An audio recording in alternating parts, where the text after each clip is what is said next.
So something occurred to me as I was showing a gun here on another video, and that's that I was using one of my guns for a comparison, and I hadn't actually done a review on it. So today we're going to correct that. How you guys doing? Joe here. And in today's video, we are taking a look at, yes, my often shown, but never fully detailed, SIG P320 X5 Legion with the tungsten infused grip.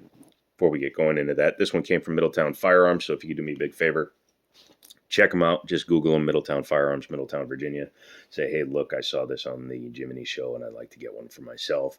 Or any other guns. They can FFL to your FFL, ship. Or you can just go into the store if you're local. I might be there some days. You never know. It's a mystery. Where's Jiminy? Oh, there he is. Never mind. This one came brand new, so it had all of its accessories in it. SIG Legion guns come with 3 total magazines, usually 1 in the gun and 2 spares. I have the other 2 loaded in my gun safe. You get stuff like a spare recoil spring, and we'll talk about that in a minute.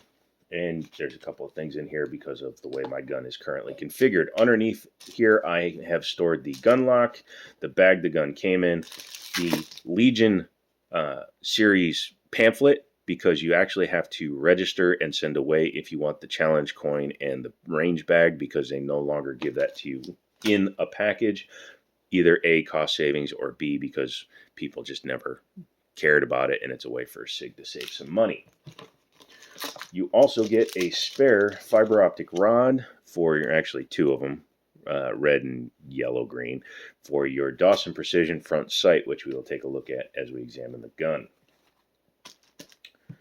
Also, before we get going, don't forget to become a member of the channel. Maybe a super thanks. Send me a few bucks. It'll help buy a box of ammo so I can go to the range, as I said I'm going to be doing in 2023. But I'm planning to go to the range tomorrow. Today's Saturday, tomorrow's Sunday. And it's supposed to rain, so hopefully we get out there before it gets too wet, damp, and blah, blah, blah, blah, blah. Thank you. I'm very good at words. Move the box out of the way and we'll take a look at the firearms clear it. There we go. And yes, you've seen me use this in a comparison video or 2, and I've had this gun for a little while. And why I didn't do the review, not 100% sure. Probably because I did one on the X-Carry Legion. But this does have a couple of differences, mainly in size, but a couple of differences that we're going to look at today. Legions come finished in a slightly different color, and I will say that this tungsten gray has pretty much ruined me for the standard X whatever guns. I was looking at the AXG Pro, which has the aluminum frame, but it's black. For some reason, it doesn't look as good to me. So thank you very much to Sig Sauer for doing that to me. But this has the tungsten infused grip module, which is a tungsten infused polymer so that it has the weight of a steel frame, or more accurately, an alloy frame, but with the flexibility, supposedly, of the polymer frame. I just think it feels really nice because it adds a lot of weight that helps mitigate recoil and muzzle flip, and it helps in getting back on target fast. Has an integrated magwell, as you can see down here. Well, not integrated completely, but it's a flush fit magwell with 1 screw. It looks really nice. It can be removed if you decide you want to carry it without it. There are, I guess, in steel shooting matches, categories where you're not allowed to run a magwell. So in those instances, you could just pop that some gun off. Has nice stippling here on the sides, front and rear. And it has the X series cuts here for the trigger guard. You can see it's a little bit higher up. They moved it as close as they could to the mag release, because if you went too high, obviously you'd be eating into it. But I can comfortably get my 6'4" mitts on it. The Legion mags that it comes with are not just for looks, although the aluminum base pads are nice. You actually need these style base pads because of the magwell. If you don't, the magwell will interface with the front of the round standard 320 magazine base plates, and they actually won't lock into the gun. So that's a bit of an annoyance. Just get the 21 rounders. That solves all the problems, because you get the +3 base pads. +4, I think, actually, because, yeah, these are 17 rounders, so a 21 would be a +4. Mag release is easy to hit. Drops everything pretty nicely, except for when you miss it, when you catch it. The mag release is reversible, and it does have ambidextrous slide lock slide release. The takedown lever is one-sided, though. As you can see on top of my gun, I have the SIG Romeo 1. It's not the Pro, it's not the T, it's none of that stuff, but it's a very decent optic, especially considering for the money. and it bolts directly to the X guns without an adapter plate, which I didn't realize at first, so I actually ordered one of these. This is the adapter plate from ADE. It was the only one I could find at the time, and as you can see, I had to file the back of it a little bit to get it to interface with the back of the slide. You can see the way it's cut, and of course, doing that, I accidentally scratched my gun, so guess who's keeping his gun for a long time, unless he can get his hands on a DWX. But yeah, the red dot is easy to pick up, and as you can see, it does have a small trench in the back, so I theoretically could co-witness, but I haven't tried to shoot it through the optic yet. Front is a Dawson Precision fiber optic front sight. Dawson Precision, if you see a fiber optic XXX gun, it will have a Dawson Precision front sight on it. Full length 5-slot Picatinny rail, very nice, so you can mount the biggest possible lights, lasers, bazookas, like I have on my Rock Island 1911. Oh, wait, yes, that's a TLR7. And really quick aside, to those of you that think having a small light does anything to the throw, no. I mean, you do get a little bit of a shadow up, but why are you looking above your slide when you're using your flashlight? Just turn it like that if you have to. But as you can see, you get a full throw from the light, even though you are seeing the bottom of the barrel reflected, and that's because it's all the way back. If you actually give a crap, move it up 1 slot, 2 slots, and you're fine. But if you can't work with that, you have bigger problems than just being an aesthetics based wuss. Size comparison: these are both 5-inch barrels, so they have full size slides on them. They both have long dust covers on them because that's how I prefer my guns. I like them with the extra weight on them. But overall, these are very, very similar in every dimension except for width. That's why I daily carry a 1911, and I only open carry this one at the shop, because this gun can be open carried easily. This gun, why did I say that? And it is difficult to conceal carry it. I filmed this one other time, and I'm mixing up my brain. Time doesn't run linearly in your brain. Go ahead and set that back aside. 41.5 ounces for this gun makes it pretty heavy. However, that helps with recoil and muzzle flip.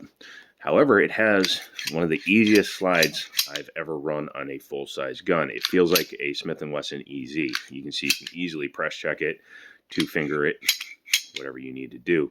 I like the lightning cuts that the X5 has. The X carry I was showing before did not have them, obviously because it was a much shorter one with the barrel sticking out. Didn't need them. Short action lockup. You can see I've put about 300 rounds through this gun so far, and it's already taking the finish off, so this one might be getting the polished barrel treatment. I've done that on a few of my guns, including the Rock Island, because out of the box these things are black and they look like crap because the finish sucks.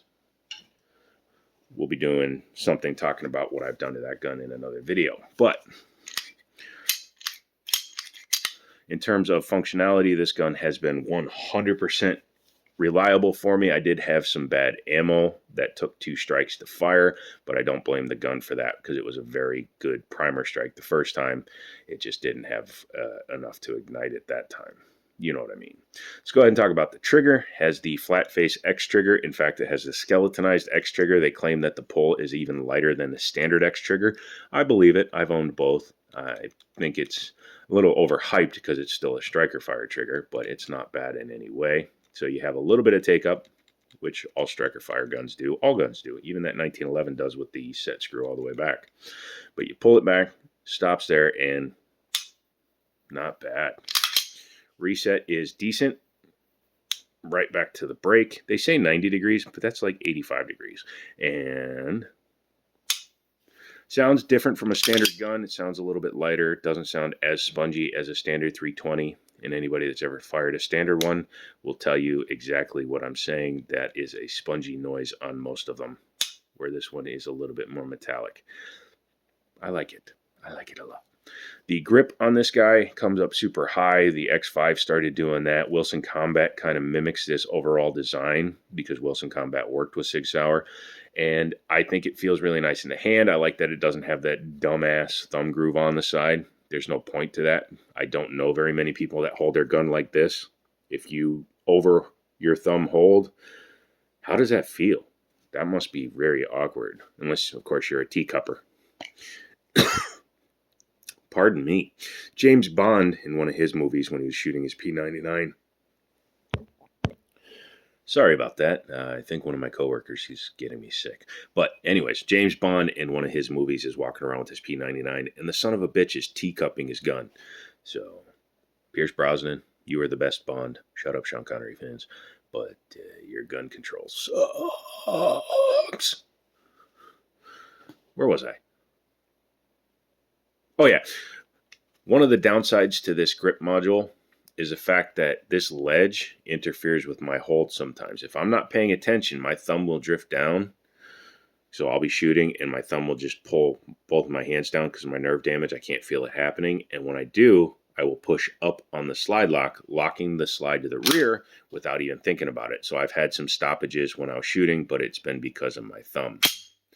Additionally, I also have the reverse problem because I'm a 1911 guy at heart. It was my first gun, and 1911 owners will all tell you that, or at least one of us will tell you, that when you shoot a 1911, you tend to put your thumb high and ride whatever is back there. So on this gun, I sometimes will ride the safety to give my hands maximum purchase, and that will cause me to keep it from locking back. So either I lock it open or I stop it from locking open.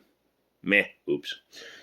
The rear sight plate for the Legion is slightly shaped different from a standard 320. As you can see, it's raised back here, and that's because this is a fully adjustable LPA style rear sight.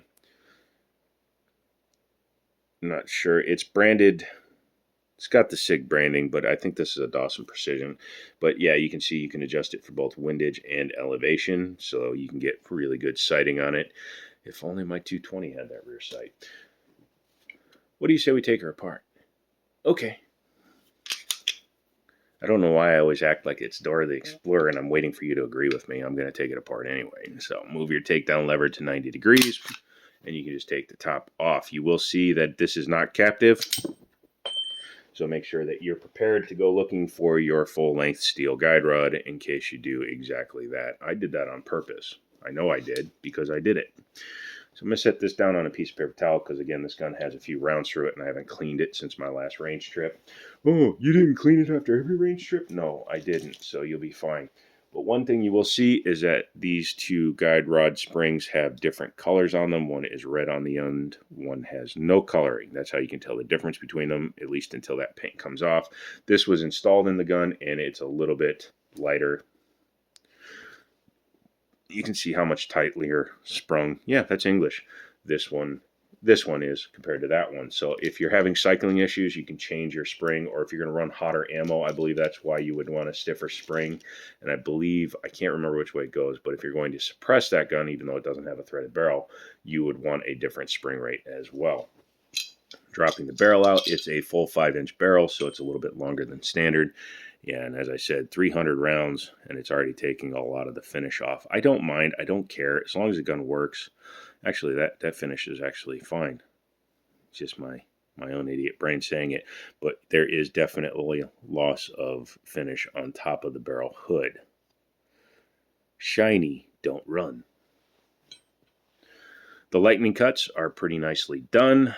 Obviously, since it's a major manufacturer, their quality control should be superior. 220, but it does look like they are very nicely done. Dovetailed front sight and the ubiquitous X5 style underside screws. I hate these. See these two spots here? Your screws normally go through the bottom to hold the plate on so that you can have a smooth top. Does it aid in keeping the gun clean? No, if you have screws in it, it's not going to flippin' matter. But SIG decided to do that for the M17, M18, and most of the X5 series. They've corrected that on the XV-TAC and the DH3. I applaud them for that, but took you long enough, damn it. The, obviously, screw over here, you have to take out the damn extractor plunger just to take that screw out, which causes your extractor to fall out and launch into your yard if you forget to 180 it and lock it incorrectly. Ask me how I know. As I was saying, this is a very heavy frame. It weighs about as much as a Glock 26 by itself, which is nice for the way it feels. You can stipple these. I don't have a reason to, but you can, and I don't feel like paying $300 for another frame so that I can get it stippled, or $200 or whatever they are now. As you can see inside, you have your ambi slide lock slide release, your locking block right there. I kind of wish these little itty bitty metal pads were slightly larger. the ones that the slide rides on, but that's just personal preference. I think having a little bit bigger pads on there aids in stability of the slide, and you're trying to create the most accurate possible gun. Having more rail would get that done. Thank you. That was my poem talk. Overall, very nice package, and you can see how easy it is to field strip. Going to put it back together, you just take your barrel, put it in your gun. The dust cover is a little bit long, so it does make it a little bit fiddly to put your, especially when you miss it completely, guide rod back in. It's 5 o'clock in the morning, can you tell? So you take your guide rod and your spring, line her up, and this is the fun dance. You can see the compression starts way back there, so you have to get the guide rod to do that. Hang on. Hello. I'm trying to do this on camera, and it's not going great. And I keep trying to cough, and damn it, Sam, I swear to God, I'm going to kick you in the ass. Once you get it down there, and my nerve damage doesn't help, so take from that what you will. But I've complained about this on other guns that have this kind of recoil system. But you will see that this is just a fully round guide rod, so make sure that it's lined up when you're putting it back in the gun. Sorry, I don't like having coughing fits on camera. Once you've done that, you're ready to put it back together. Take your slide and your frame, line them up. You can see how easily they line up. If you have a lot of difficulties doing that, then something isn't lined up correctly. Take the slide back off and readjust. Take your takedown lever and put it back up. Drop your slide on an empty chamber, because that's always wonderful to do to your gun. And function check. So that is the X5 Legion full size. What do I think about it? Well, it's mine. I paid for it, so it must be an okay gun, you'd think. 220. But overall, I really enjoy shooting this gun. I've only shot it a couple of times. Like I said, it's only got about 300 rounds through it, but I have the red dot zeroed in now, and Middletown Firearms at their range now has a full set of target steel. So they have Texas Star, good plate rack, all that good stuff. So it can be set up as stages for practicing for steel matches, things like that. And I am going to be taking full advantage of that. Jim, again, does private lessons. He does concealed carry classes. So check out the website. You can sign up for range time. You can do all that stuff down there. I am going to go back to bed for an hour or two, try to get over whatever the heck is happening to my lungs, and then I'm going to go to work. So, yeah, I really think this is worth your time, your energy, your money. By the way, if you made it all the way to the end of this with a Romeo 1 on top, this gun runs about $1,400. Bye!